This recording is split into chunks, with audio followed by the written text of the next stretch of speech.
Bonjour, bienvenue sur la chaîne YouTube de Frère Ismaël sur un sujet passionnant, celui de la Vierge Marie dans le Coran et dans l'Islam. La première chose qu'il faut savoir, c'est que le nom de la Vierge Marie est le seul nom de femme qui apparaisse dans tout le Coran. Vous ne trouvez dans le Coran aucun nom de femme ou de fille de Mohammed, dont le nom de Mohammed n'apparaît que 4 fois dans le Coran, celui de la Vierge Marie apparaît 34 fois, celui de Jésus apparaît 25 fois. La Vierge Marie y apparaît comme ayant été consacrée dès le sein maternel par sa maman qui a voué à Dieu sa petite fille, le fruit de ses entrailles.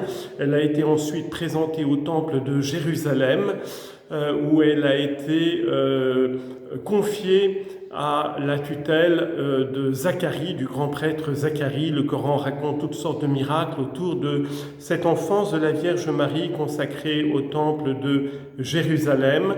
La Vierge Marie est vierge avant, pendant et après la naissance de Jésus. C'est un dogme que croient les musulmans, c'est une croyance des musulmans comme pour les catholiques et les orthodoxes. Et puis il nous est dit que Marie a été choisie et élue au-dessus de toutes les femmes du monde et qu'elle est un modèle de vertu, de piété, de foi, d'adoration, de soumission à Dieu et de chasteté. Le Coran s'élève aussi avec vigueur contre les blasphèmes proférés par les Juifs contre Jésus, à savoir dans la tradition rabbinique, talmudique. Le rabbin David Drak énumère une centaine de blasphèmes contre Jésus et la Vierge Marie, que Dieu leur pardonne et les convertisse. En exemple de la piété musulmane à l'égard de la Vierge Marie, je voudrais vous citer ce poème, cette louange magnifique adressée par Cheikh Ahmadou Bamba, le fondateur de la confrérie Mouride au Sénégal. Voici cette louange à la Vierge Marie. Félicité à toi, Vierge Marie, surabondance de bonnes œuvres, sainte patronne des femmes chastes et charitables. Tu es au-dessus de toutes les élues du Seigneur sublime et insondable.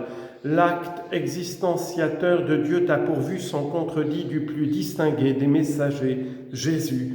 Bonheur à quiconque place sa confiance en toi sans désapprobation aucune, car il est évident pour tout croyant que tu es la favorite des humbles obéissant à Dieu.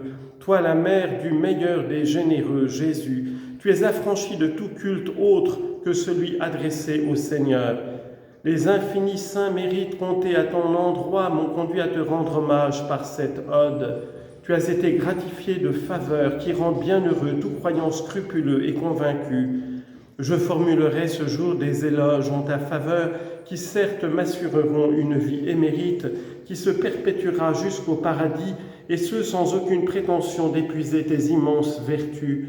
Tu es l'héritière de la noble descendance prophétique et tu n'es point pécheresse. Tu es le symbole de la circonspection et de la rectitude morale.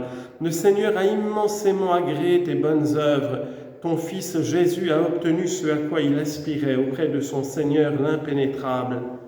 Mon vœu en écrivant cette ode est d'obtenir l'agrément de Dieu, par quoi il éternisera ton voisinage auprès de lui, le Seigneur des royaumes célestes et le pourvoyeur de la droiture et du culte sincère. J'implore le Seigneur, le détenteur de l'acte créateur, afin que ce poème te soit un argument solide contre les fausses accusations à ton encontre, et à moi un motif d'exaucement de mes prières. Ô Mère du Saint-Esprit, ô la Mère de celui par qui les ténèbres sont dissipées, ton Fils ne s'est pas éteint sur la croix, il a été élevé auprès de son Seigneur. Que la bénédiction de Dieu soit sur toi et sur ton Fils, celui par qui l'ignorance est éradiquée, de sorte que l'adoption de pratiques licites soit perpétuellement apportée de tout érudit pieux. Accepte ce présent et ne le recueille pas, conformément à l'acte du Seigneur le très généreux qui accepta de répandre sa mansuétude sur ton humble ancêtre Ève. Ô Dieu, faites que ce poème soit un moyen d'adoucissement des cœurs. Ô Dieu, faites que ce poème soit parmi les meilleurs panégyriques déclamés par les houris du paradis, vous le Seigneur dont le soutien et le voisinage sont pour l'adorateur plus dignes d'être implorées.